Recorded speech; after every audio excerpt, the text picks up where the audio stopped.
Ito na po. Paano po ba natin itong ginawa? Mag-uumpisa po muna tayo sa plastic primer. Itong flarings na to, yung inner flarings po to ng Sniper version 1. Ito po yung sinasabi ko pong tinatawag ko po ng hasang. Ito po yung part na medyo mahirap po talaga i-dip kung magmamadali po kayo sa paglulublob po sa tubig. Kasi po may mga design po to na mga pagitan. Dapat po yung mga pagitan na yon, dapat magapangan po siya ng mga film. Para sa ganon, perfect po yung gawa natin. At nagpa-plastic primer po ako dito. Script to plastic po ang ginawa po natin. Para sa ganon, mas malakas po yung kapit ng ating i-apply na pintura. Ayun naman po talaga ang mas mahalaga. Dapat po matibay na pundasyon ang gawin natin para mas maganda ang kalalabasan ng mga project na gagawin po natin. At let's go na po tayo sa pag-hydrographics. Pag kayo po maglalagay po ng film, basa po kayo sa dulo ng daliri at kung ano po yung kumapit, yun po ang ilalim. Yun lang at yun lang po ang lagi nyo pong tatandaan pag maglalapag na po kayo ng film, para sa ganon hindi po baliktad po yung paglapag nyo. Ganyan lang po lang guys ka basic. At kung maglalapag naman po kayo ng film, gayahin nyo na lang po yung ginagawa ko at hindi nyo na po kailangan may katulong po sa paglalapag po ng film sa tubig.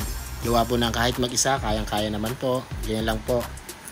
At sa pagbubuga nga pala po ng activator, wag po yung over at wag yung under. Dapat po sakto lang po mga guys. Yan, panoorin nyo na lang po yung process na ginagawa ko kung paano po ako mag-dip po ng mga ganitong project. At pag nailapag nyo na po yung film, magkakaroon po yan mga wrinkles. Minsan po nagkakaroon po pa yan ng biyak. I-stretch nyo lang po yon, tapos hihintayin nyo po mga 30 seconds or 1 minute para maging makinis po siya, para pwede na po siyang i-activator. Sa paglubog naman po, lagi nyo pong tatandaan, dahan-dahan lang po para hindi po gumagalaw po yung tubig at para hindi po masira po yung film. Ganun lang po naman guys ang aking discarding ginagawa. Katulad po ng ganyan, hindi na po gumagalaw yung tubig, dapat susundan nyo lang po yon. Sa bawat lubog nyo, hindi po dapat gumalaw po yung tubig ng malakas para hindi po masira po yung design. Ganun lang po guys. Kung halimbawa pong gagawa po kayo ng mga hydrographics po ng mga katulad po nito. At dito po guys, ipapass forward na po natin. Sa dulo po nito, tatanungin po natin si boss kung ano po ba masasabi niya sa gawa ni Ace Honda. Yun lang naman po ang mahalaga po sa akin, kung nasatisfy yung customer natin sa ating mga ginawa. Sana panoorin nyo po hanggang dulo kung paano ko po tinapos po tong Sniper version 1.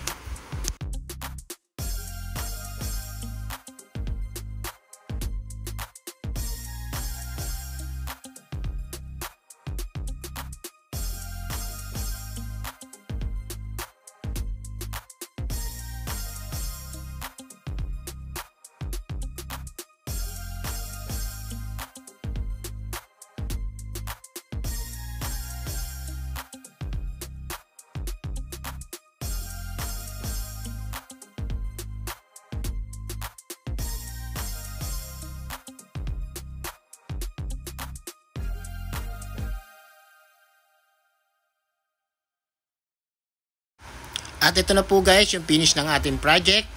Tuyo na po siya at pwede na natin po siya ikabit. Dahil sa excited si boss, hindi pa naman po linggo at talagang kinabit niya na po. Friday pa lang kinabit niya na po dahil sa excited na po talaga siya doon sa kanyang motor. At ako ganun din. Excited na rin po ako. At para makita po natin kung gaano po kaganda pag nakakabit na po siya. Doon po sa mga baguhan po na mag-hydrographics at doon sa mga nagtatanong po at sa akin through message, panoorin nyo na lang po yung video kung paano po ginawa. At kung meron po kayong mga error, pwede nyo po ako i-chat, pwede nyo po ako i-PM para tawagan ko po kayo kung ano po yung ginagawa nyo at para ma-guide ko na rin po kayo sa tamang proseso. At nakagawa po tayo guys ng isa na naman pong magandang obra. Syempre mas maganda po sa inyo po manggagaling po yon kung okay po ba yung aking ginawa. At pinakamahalaga po talaga sa lahat, gusto ko rin maitanong si boss kung ano po ba masasabi niya sa gawa ni Ace Honda.